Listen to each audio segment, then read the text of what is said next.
everyone, it's Shelby. In today's tutorial I'm going to show you 3 basic ways to use a stencil.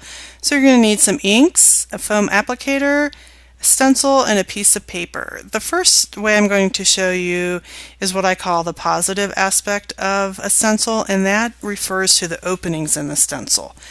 And I'm going to tape down the stencil so it doesn't shift on me while I'm dabbing the ink in with my foam applicator. And I'm using some Ripe Persimmon distressed inks, but of course you can use many different kinds of materials and inks, whatever suits your fancy. Go ahead and give it a try with a stencil. And with the inks you can vary what part of the stencil that you use, how much ink, whether it's light or dark. And in today's tutorial I'm just going to use the entire stencil so that you can see the whole pattern of the stencil on the piece of paper. And I taped down also so in case I didn't hit an area enough, it's going to be in the exact place when I place it back down. So that's another reason to use tape. So with the orange I've now created the positive image from the stencil. Now we're going to create the negative aspect, or using the negative part of the stencil to create a different look. I'm going to use some Mermaid Lagoon distressed inks and apply it directly to the stencil with the ink pad. And I'm going to ink that up really well because I'm going to add some water to this to make the ink, which is distressed ink, so it's very reactive with water. So I'm going to spritz it with water.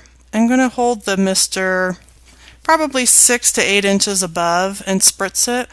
And with distressed inks, the more water you use, the more that the pattern could travel. The less ink that you use, the more it's going to just hold in place.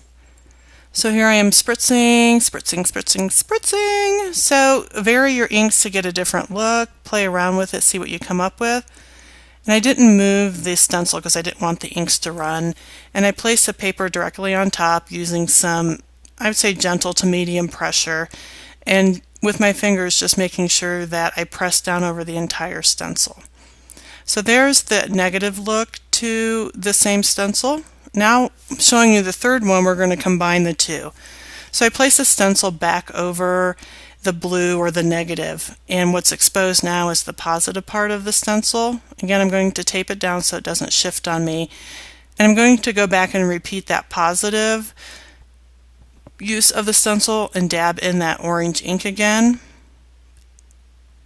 And again, repeating, you can vary how much of the stencil that you use, how much ink that you use, so just play around and see what you can come up with and what you can create.